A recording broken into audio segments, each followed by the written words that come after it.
እና ከፓርላማው የአብይ ንግግርን ጀምርና አብይ ከሻዕቢያ ጋር የተጣላሁት ለትግራይ ህዝብ ተቆርቁሬ በተፈጸመው ወንጀል ተቆጭቼ ነው ብሏል። እንደሰማኸው አንተ እንደጻፍከው በአማራና በትግራይ በኦሮሚያና በሰሜን ኃይሎች በሌሎችም መካከል እንደዚሁ ቅራኔ ለመፍጠር ሞክረዋል። እና አሚን ሄልፕ ሚ አንደርስታንድ ምንድነው ሊያደርግ እየሞከረ ያለው እዚህ ውስጥ? ሪሊ ይሄንን ስል የሚያምነኝ ሰው አለው ብሎ ያምናል ወይስ ሌላ ያላየ ነው ስሌት አለ? እንደው ምንድነው ከፓርላማ ብሎ የገባ? ስሜቱና ስሌቱን ማየት ያስፈልጋል። ስሜቱ ደጋግሜ እንዳልኩት ለአብይ ውሸት የታክቲካል የምትጠቀመው ለፖለቲካ የምትጠቀመው ብቻ ሳይሆን ሱስም ነው። ፓቶሎጂካል አይ ቲንክ ካልዋሸ ተናግሮ የሚረካ አይመስለኝም። ለዚህ ነው አንድ ጊዜ ጽፌዋለሁ፣ አላስፈላጊ ውሸቶች፣ አነሰሪ የሆኑ ውሸቶች ይዋሻል። ስሌቱ አንተ ቅድም እንዳልከው ከዚህ በፊትም ሲሞክረው ነበረ። ቤዚካሊ ወደ ጦርነት የገባሁት ሻዕቢያ ኃይሎች ህዝቤን ከኔ ኢማጂን ህዝቤን ስለጨፈጨፉ በዛ ነው የተጣላ ነው ይላል። ይሄን የሚለው ኤርትራን ተጠያቂ ለማድረግ ብቻ ሳይሆን አሁን በትግራይ ኃይሎች እና በኤርትራ ኃይሎች መካከል መቀራረብ መጥቷል ብሎ ስለሚሰጋ ያንን ለማቆራረጥ ያንን በትግራይ ህዝብ ላይ የደረሰውን ቁስል በመፈቅፈቅ ቁርሾውን ለማባባስ እንዲሁም ደግሞ በትግራይ ኃይሎች እና በአማራ ኃይሎች እንዲሁም ደግሞ በኦሮሞ ኃይሎች እና በአማራ ኃይሎች መካከል ከፋፍዬ አሁንም በባሰ እያከፋፈልኩ እንዳይተባበሩ እንዳይደማመጡ በማድረግ የስልጣን እድሜን አራዝማለሁ የሚል ካልኩሌሽን ነው። ግን ስሌቱም ስሜቱም አብሮ ነው። ስሜቱ አለ፣ ካልዋሸ የተናገረ አይመስለውም። ስሌቱ ደግሞ ይነቃብኛል ብሎ ማያስብም። ተመጋጋቢ ስለሆኑ ነው። ስሜቱና ስሌቱ ስለሚመጋገቡ ይነቃብልኛል ብሎም ራሱ አላመንም። እና በዚሁ መካከል ምንድን ያደረገው ለረጅም ጊዜ ህዝብ የሚያውቀው እውነታ በአፉ በራሱ ላይ ምስክር ስለወጣ አትሊስት ለዛ ልናመሰግነው ይገባል።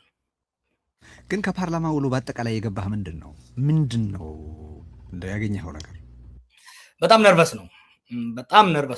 አሁን በጣም አጣብቂኝ ውስጥ የገባበት ጊዜ ነው። ምክንያቱ ለምን መሰለህ?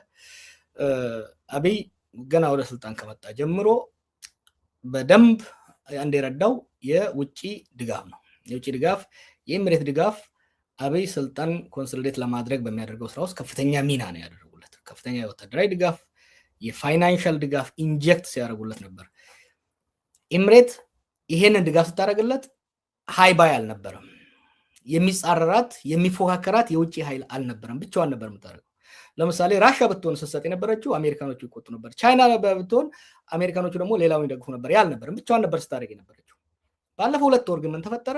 ሳውዲ አረቢያና ኤምሬት በመጣላታቸው የተነሳ ሳውዲ አረቢያ አሁን አብይን ጨምቃ እየያዘችው ነው። ወይ ከኤምሬት ጋር የምታደርገውን ዳንስ አቁም፣ አለበለዚያ እኛም ያንተን ባላንጦች እንደግፋለን የሚል ግልጽ እንትን አድርጓል። በነገራችን ላይ ብዙ ሰው ኖቲስ ያላደረገው የውጭ ጉዳይ ሚኒስትሩ ጌዲዮን ጢሞቴዎስ ሳውዲ አረቢያ ሄዶ ነበር። ኤርፖርት ሲደርስ ማንም አልተቀበለውም። ለይስሙላ አገኙት። በሚዲያቸውም ላይ ምንም አላደረጉም። እየተማመጠ ነው። ከዚሁም ጋር ተያይዞ ለምሳሌ የሶማሊያንና የጅቡቲን ፕሬዚደንት ጅጅጋ ጋብዞ ያደረገው የመለማመጥ ነው። ተጨንቋል። ምክንያቱም የግብፅ የሳውዲ አረቢያ ጫና ኢትዮጵያ ውስጥ ካሉ ኃይሎች ጋር ተደምሮ በጣም አስቸጋሪ አድርጎበታል። ኤምሬትን ከርቶ ወደ ሳውዲያ ለመሄድ ካልኩሌት እያደረገ ነው። ያን ካደረኩ ደግሞ ኤምሬት ስዊች አድርጋ የኔን ተጻራሪ ትደግፋለች የሚል ፍራቻ ውስጥ ነው ያለው። አሁን በጣም ፕሮባብሊ the most dangerous the most challenging foreign policy crisis ውስጥ የገባ ይመስለኛል። ከዚህ የተነሳ ነው ፓርላማ ውስጥ የሚያደርጋቸው ነገሮች በሙሉ ይቺን ጊዜ ለማለፍ የሚያደርጋቸው ነው። በነገራችን ላይ የእንትን ጉዳይ ትቶታል። አይተህ እንደሆነ የባህር በር ጉዳይን ቀዝቀዝ አድርጎታል። ከኤርትራ ጋር የጣላነው በባህር በር ሳይሆን በትግራይ ጉዳይ ነው። ይሄ ሁሉ የሚያሳይ ለማን ነው እየተናገረ ያለው መሰለህ? የባህር በሩ ጉዳይ ለሶማሊያ እና ለጅቡቲ ነው እየተናገረ ያለው። ይሄ ሲግናሊንግ ለዶሜስቲክ ኦዲየንስም ለውጭ ኦዲየንስም። እሱ ላይ እንቀጥልና አሁን እንግዲህ በርከት ካሉ ሳምንታት በፊት በዩኤኢ ከሶማሊያም ከየመንም በደረሰባት ምት ምክንያት ማፈግፈግዋ ተመልክቷል። አሚን በቀጠናው ያላትን ቁመና መልሳ ታጤናለች ወይም ትከልሳለች የሚል ግምት የነበራቸው ነበሩ። ያም አብይ አህመድን አሚን ዩኤኢን ወክሎ ሊዋጋው ከሚፈልገው ጦርነት ትንሽ ይገታው ይሆናል የሚል ተስፋ የነበራቸው ነበሩ። አሁን እንደምናየው ግን ተቃራኒውን ይመስላል እና አሚን በሌሎች አካባቢዎች የዩኤኢ መመታት የአብይን ከረንሲ በመሐመድ ቢን ዛያድ ዘንድ ይበልጥ ጠቃሚነቱን ጨምሮታል ወይስ ምድረው? ለቢን ዛያድ ጠቃሚነቱን ጨምሮለታል። ለአብይ ግን ተጋላጭነቱን ጨምሮለታል። ለምን መሰለ? ይሄ የሱዳን ጦርነት ከተጀመረ ጀምሮ የኤምሬት መሳሪያ በኢትዮጵያ እየተጫነ ለሱዳኑ አማጺ ሲደርስ ነበር። ይሄ በጋን ነው። የደጋሎ ወንድም አንደኛው ወንድም እኮ ቢሾፍቱ እየኖረ ከቢሾፍቱ እኮ መሳሪያ ሲያስተላልፍ ነበር። ይሄ ሚስጥር አይደለም፣ በግልጽ የሚታወቅ ነገር ነበረ። ባለፉት ወራት ነው እንዳውም በግልጽ ሄደው ካምፕ ከፍተውላቸው ወታደሮችን ማሰልጠን እቃ ሲጭኑ ነበረ። አሁን ግን ኤምሬት ከየመን ተባራ። ከየመን ፊዚካል ብቻ ሳይሆን የየመኒን ኤርስፔስ አየር መጠቀም እንዳትችል በሳውዲ በኩልም ያለውንም በሌሎች የገልፍ ሀገሮችም አየር ክልል እንዳትጠቀም ስለተከለከለች በቀጥታ በኢትዮጵያ ብቻ ነው እያለፈች ያለችው። ዞራ በውሃው ላይ በመታ ከየመን አልፋ በሬድሲ አቋርጣ መታ ነው በጅቡቲ አካባቢ አልፋ በኢትዮጵያ አየር ላይ ነው ወደ ሱዳንም ወደ ሌላም ቦታ እየሄደች ያለችው። አንድ እሱ። ሁለተኛ ከሶማሊያ መባረሯ ከሌላም ቦታ መባረሯ ደግሞ ብቸኛ ለሱዳን አማጺ ድጋፍ ለማድረግ ብቸኛዋ አማራጭ አብይ ሆኖባታል። ይሄ በአንድ ወገን የአብይን ጠቃሚነት ከፍ አድርጎለታል ለኤምሬት። አብይ ግን እንደ ከዚህ በፊቱ ተደብቆ ያንን ድጋፍ የማስተላለፍ ስራ መስራት አይችልም። ምክንያቱም በግልጽ እየታየ ነው። በኦፖሬሽን ሶርስ ኢንተለጀንስም ሆነ በሌሎችም በግልጽ እየታየ ይህ ማለት ለጫና በተለይ ለሳውዲ ጫና ብሎም ደግሞ በነገራችን ላይ ይህ የሱዳን አማጺ በጣም ከፍተኛ የሆነ የሰብአዊ መብት ጥሰት እየፈጸመ ስለሆነ ከዚህ በፊት ዩኤኢ ብቻ ኤምሬት ብቻ ነበረች በዚህ ስትረገም የነበረችው እንደ ኤክስተርናል ስፖንሰር። አሁን ግን አብይ የተጨመረ ለከፍተኛ የምዕራቡም ጫና እንዲሁም ለሳውዲ ጫና ተጋላጭ አድርጎታል እያልን ያለ ነው። አሁን የተፈጠረው ሁኔታ በዩኤኢ ዘንድ የአብይን ጠቀሜታን ቢጨምረው ኢኮሊ ደግሞ በሌላ በኩል ሳውዲን የመሰለ በጣም ከባድ ተፎካካሪ ወይ ተፋላሚ በመፈጠሩ ምክንያት ነው የአብይ አጣብቂኝ። ሳውዲ፣ ቱርክ፣ ግብጽ ትልቁ ዝናብ የዘነበው አሁን ለግብጽ ነው። ግብጽ ከኢትዮጵያ ጋር ላላት ሽኩቻ ለረጅም ጊዜ የምትሞክረው የኢትዮጵያ ውስጥ ብጥብጥን ማባባስ፣ ከጎረቤት ጋር ማጋጨት፣ የኢንተርናሽናል ፋይናንሻል ኢንስቲትዩሽኖችን ጫና ማድረግ ነበር። በአካባቢው የዚህን ያህል ጂጊ ወይም ደግሞ ደቦ አግኝታ አታውቅም። ጎረቤቶቻችን ምንም እንኳን በውስጥ ቢያደርጉ ሌላ ይቅርና ሱዳን ራሱ ለረጅም ጊዜ ተጠንቅቃ ነው ስትንቀሳቀስ የነበረችው። አሁን አብይ ከሱዳን ተጣልቷል፣ ከሶማሊያ ተጣልቷል፣ ከጅቡቲ ተጣልቷል፣ ከኤርትራ ተጣልቷል። እነዚህ ሁሉ ሀገሮች በቀጥታም ሆነ በተዘዋዋሪ የግብፅ አጋር ሆኑ። ያ ብቻ አይደለም፣ ከኤምሬት ጋር በሚያደርገው ሲያደርግ በነበረው ጭፈራ ለረጅም ጊዜ ማንም ሲያጠቃው ወይም ደግሞ ኮምፕሌን ሲያደርግ አልነበረም። አሁን ግን ኤምሬትና ሳውዲ በመጋጨታቸው ሳውዲ፣ ግብፅና ቱርክ በጋራ አላያንስ በመፍጠር ከኤምሬት በመቀጠል በሁለተኛ ደረጃ አብይ ላይ ነው ያነጣጠሩት። አብይ አሁን ከፍተኛ አጣብቂኝ ውስጥ ነው የገባው። ለዚህ ነው ባለፈውን ሰሜን ላይ ትንሽ የጦርነት እንቅስቃሴ ሲደረግ እንደ ድሮው የማናፋት እንደ ድሮው የመሸለል ነገር አላየህም።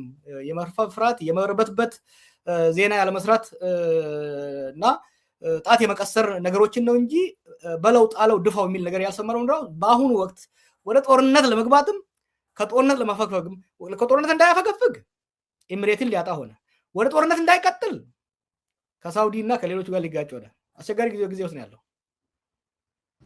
እዚህ የግብፅ ቀለበት ላይ ትንሽ እንድንቀጥል ፈልጌ ነው። አሁን እየተዘገበ ያለ ነገር አለ። ለምሳሌ ኤርትራን ከሳውዲ ጋር ይበልጥ ለማቀራረብ ግብፅ ጥረት እያደረገች ነው የሚል ዘገባዎች አይተናል።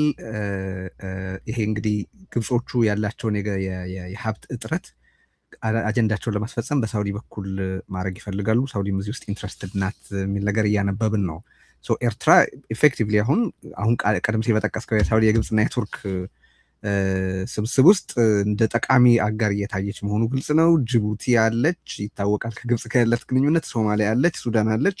ከደቡብ ሱዳንም ጋር እንደዚሁ የግብፅ መንግስት ፓክት አለው የምታውቀውና አሚን ይሄ የግብፅ ቀለበት በዚህ ልክ ኢትዮጵያን የከበበበት ጊዜ ኖሮ ያውቃል ነው? እና ምንስ ማለት ነው ለውስጥ ፖለቲካ? ኔቨር እኛና ግብፅ እኮ ከንጉሶቹ ዘመን በፊት ጀምሮ በአባይ ጉዳይ ስንፋለም የቆየን ነው። እንደ ዘንድሮ እንደ በዚህ ጊዜ ግን ተሳክቶላቸው ያውቃል። ግን እነሱ በሰሩት አይደለም።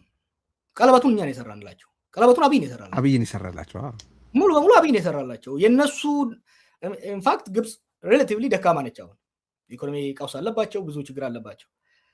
አሁን ግን ሶማሊያን እነሱ ባደረጉት ስራ አይደለም ወደ ራሳቸው መያዝ የቻሉት፣ አብይ ባደረገው ስህተት ነው። ጅቡቲን አብይ ባደረገው ስህተት ነው።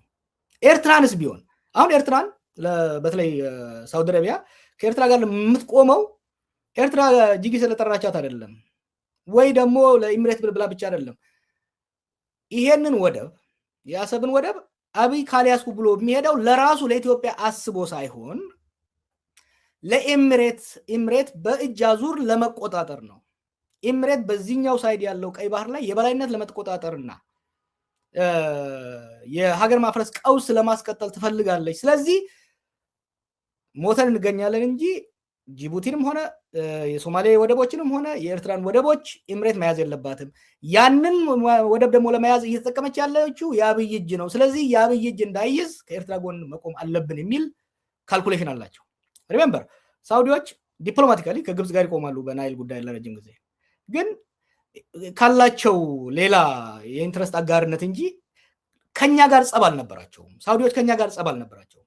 አሁን ግን የኢሚሬት ቀኝ እጅ ሆነን ስለመጣን የኢሚሬት ፕሮክሲ ማንኛውን አላውቀውም ፕሮክሲ ሆነን በግልጽ ስለወጣን ኢሚሬትን እጅ የእጅ አዙር የውጊያ ሜዳ ነው የሆነው።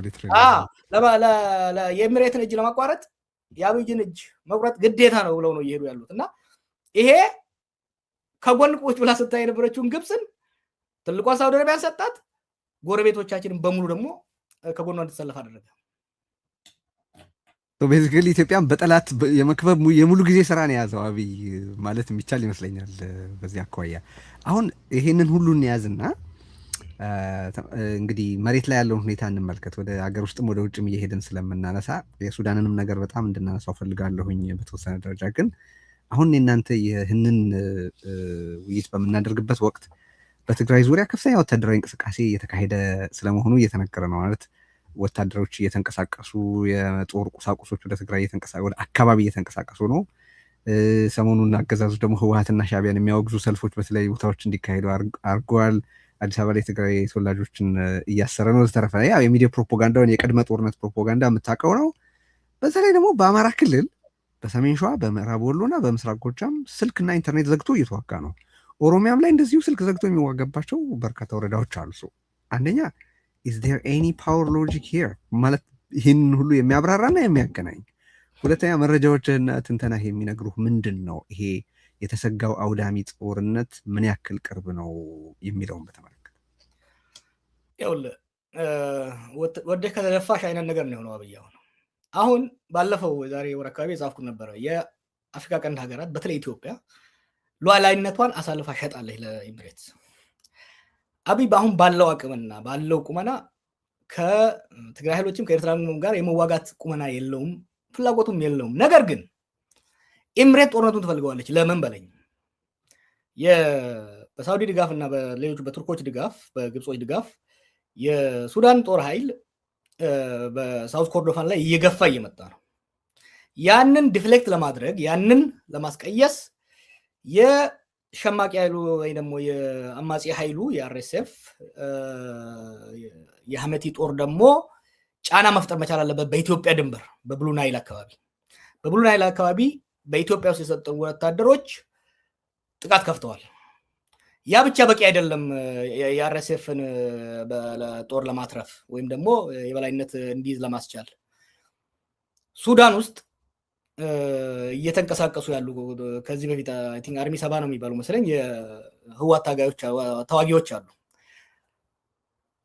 ኢትዮጵያ ውስጥ ጦርነት በማስከፈት አንድ የህወሓት ጦር ወደ ኢትዮጵያ ፎከስ እንዲያደርግ እንዲሁም ደግሞ የኤርትራ ኃይልም የሱዳን ኃይል እየደገፈ ነው ብሎ ስለሚጠረጥሩ የኤርትራም ኃይል በራሱ ጦርነት ተጠምዶ ከሱዳን እጁን እንዲያወጣ ይፈልጋል ኤምሬት።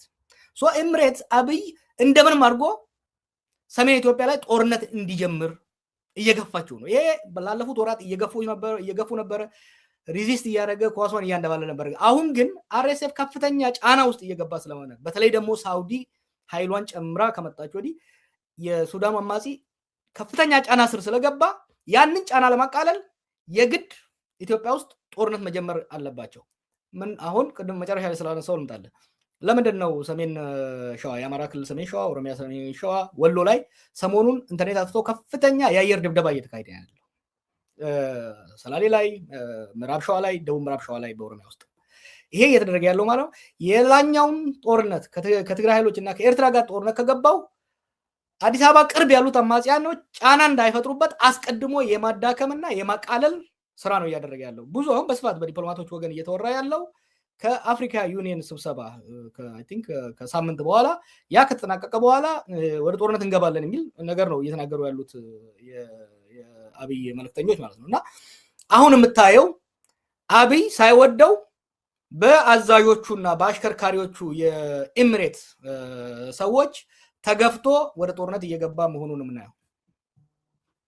ኦኬ ሰው ኦሮሚያ ላይ በተደጋጋሚ ዘመቻ አድርጎ ያላጠፋውን ኦኤልኤ አሁን በቀናት እድሜ አጠፋዋለሁ ወይ በጥቂት ሳምንታት ጊዜ ውስጥ እድሜ አጠፋዋለሁ ማለትን በአማራ ክልል ላለፉት 2 ዓመታት ተዋግቶ ያላሸነፈውን ፋኖን አሁን በቀናት ወይ በሳምንታት እድሜ ውስጥ አሸንፈዋለሁ ማለትን የትግራይ ውስጥ የትግራይ ጦርነት የምታውቀው ነው። በጣም ከፍተኛ ውድመት ቢያደርስ ግን የአብይ ግብ ቢያንስ በማዕከላዊ እንትን በኩል ይባል የነበረው ኢፌክቲቭሊ ከፖለቲካ ካርታ ውጪ ዞር ማድረግ ከነበረ እሱም እንዳልተሳካ እንመለከታለን። እና ቅድም እንዳነሳው አውቃለሁ፣ ግን ማድነሱ ምንም አይነት ሜተድ ስለማላይበት ነው ደጋግሜ የምጠይቅህና ይህንን ግብ አሳካለሁ የሚል ነው ግባቸው። ምን የተለየ ሁኔታ ስላለ አሁን ይሄ ይሳካልናል ብለው እያሰቡ ነው?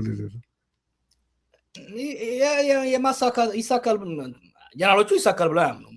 እሱ ግን ቢያንስ የሆነ ነገር እየሰራው ነው ብሎ ለጌቶቹ ለአቡዳቢ ሪፖርት ማድረግ መቻል አለበት። ሪሜምበር ይሄ ጦርነት እየመጣ እንደሆነ አማጽያኑ ያውቃሉ፣ ፋኖቹም ያውቃሉ፣ ኦላዎቹም ያውቃሉ። ስለዚህ ጦራቸውን አዘጋጅተው ቁጭ ብለዋል። ስለዚህ ይሄንን ተዘጋጅቶ እሱ ኃይሉን ከኦሮሚያ አውጥቶ ከማከል ኃይሉን አውጥቶ ወደ ሰሜን ሲሄድ ጓሮ እንዳይገቡብኝ በሚል ነው። አጠፋለሁ ብሎ እንኳን ተስፋ አይኖረውም። አትሊስት ለማዳከም አሁን ጦሩ ወይም ደግሞ መከላከያ ሰራዊት ከሸዋ ከወሎ ከወለጋ ስቦ ወደ ሰሜን ሳይወጣ በፊት ባለ አቅሙ አዳክሟቸው ከዛ በኋላ ጦሩን ወደ ሰሜን የመውሰድ ካልኩሌሽን ነው እያደረገ ያለው። ሉክ ማድነሱ እኮ ምን መሰለህ አብይ አንዱ ችግሩ ምን መሰለህ ነገ የሚባል ነገር የለም። በጣም አቅልሎ ነው የሚያየው። አለመማሩም ይሄ የማህይም ድፍረቱም ችግር ፈጥሮበታል። ሎክ አሁን ኢትዮጵያ ውስጥ ያሉ ኃይሎች ተባበሩብኝ ብሎ ሁሌ ይከሳል። ፋኖን፣ ኦላን፣ ቲፒኤልኤፍን ከዛ ደግሞ ኤርትራን ማን ያስተባበራቸው? እነዚህ ኃይሎች እኮ ብዙ ለፍተው የተስማሙ ሳይሆኑ ሁሉንም ተራ በተራ ስላጠቃ የጠላቴ ጠላት ወዳጄ ነው የሚል ተገደው እኮ ነው አንድ የሆኑት። he actually forced them to be united። አሁን አንዳንድ የፕሮፓጋንዳ ስታይ ባዳ የሱን ቃል እንጠቀም ሁለት አይነት ኃይሎች ተባብረውበታል አብይ ላይ። አሁን ባንዳና ባዳ ያላቸው ባንዳ የሚላቸው እንግዲህ ኢትዮጵያ ውስጥ ያሉ ናቸው አይደል? ኢትዮጵያ ውስጥ ያሉትን ኃይሎች ፋኖና እኮ ህወሓት የዛሬ 5 ዓመት ነው 4 ዓመት እኮ ሲዋጉ የነበሩ ኃይሎች ናቸው። ከህወሓት ጋር ለመታረቅ ሲሄድ ሂስሩ ፋኖ አንተ ተባስ ሲዋጉ የነበሩትን ሰዎች አንድ አደረጋቸው። ባንዳ የሚላቸውን ኃይሎችም ራሱ ነው አንድ ያደረጋቸው።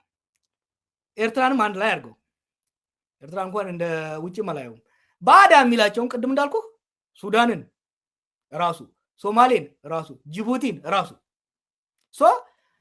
አሁን እኔ ላይ ተስማምተውብኛል ባዳና ባንዳ ተስማምተውብኛል የሚለውን ራሱ ባደረጋቸው ህዝቡን ሲከስ ሾርት ሚሞሪ ይላል አይደል? ከሱ የበለጠ ሾርት ሚሞሪ ያለው ሰው ኢትዮጵያ ውስጥ ያለ አይመስለኝም። አሁን እዚህ ጣጣ ውስጥ ገብቶ ነው እየተንከራተተ ያለው።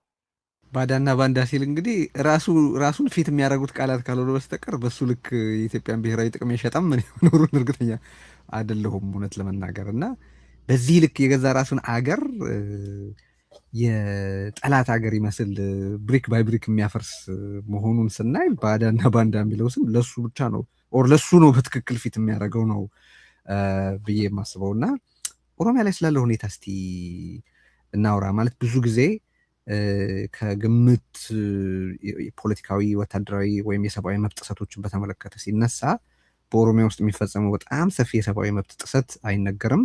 ወታደራዊ እንቅስቃሴውን በስፋት ሲዘገብ ቢያንስ እኔ አልመለከትም። ያው በኦሮምኛ ቋንቋ በሚሰሩ ሚዲያዎች ላይ በስፋት እንደሚዘገብ እገምታለሁም። ግን ይሄ በሌሎች ቋንቋዎች በሚደረጉ ዲስኮርሶች ላይ ብዙ ሲነሳ አይስተዋልም። እኔም በተለያየ ጊዜ ባካችሁ ኦሮሚያ እየሆነ ስላለው ነገር መታችሁ ነገሩን እያልኩ ጥሪ ያደርጋለሁ እና ይህን አጋጣሚ ልጠቀም።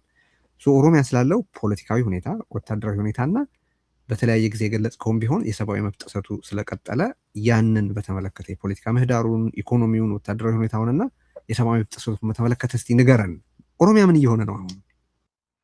ኦሮሚያ ዳቋል እኮ። የሚያሳዝነው ባለፈውን ከአንተ ጋር ስንወያይ የኦሮሞ ህዝብና ኦሮሚያ ውስጥ ያለ ህዝብ በሁለት መልኩ የተጎዳው። በአንድ ወገን አብይ በፈጠረው ጦርነት እየተወቀጠ ነው፣ እያለቀ ነው፣ እየረገፈ ነው። በሌላ ወገን ደግሞ አብይ ኦሮሞ ጉያ ውስጥ ተወሽቆ በኦሮሞ ህዝብ ከሌላው ጋር በሚያደርገው ግጭት ጠላት በየጎኑ አብስቶበታል። ሎክ ብዙ ሰው ማስታወስ ያለበት ኦሮሚያ ውስጥ ያለው ጦርነት ከጀመረ አሁን ወደ 8ኛ ዓመቱ እየሄደ ያለው ይሄ ጦርነት በምዕራብ ወለጋ ጫፍ አሶሳ ጫፍ አካባቢ ጀምሮ አሁን ኦሮሚያ ሙሉ በሙሉ አዳርሶ የደጋው አርሲ፣ የምዕራብ ሐረርጌ፣ አራቱ የሸዋ ዞኖች ወድመዋል። ህዝቡ ጦርነት ሰልችቶት ጦርነት አድቅቆት የቻለው ትንሽ ገንዘብ ያለው ጥሎ ወደ ከተማ ገብቷል። ገበሬው ግን ልጆቹን አጥቶ ንብረቱን አጥቶ በህይወት የተረፈው በፈጣሪ እጅ ነው ያለው እና ኦፍኮርስ አይዘገብም፣ ኦፍኮርስ ሽፋን አያገኝም።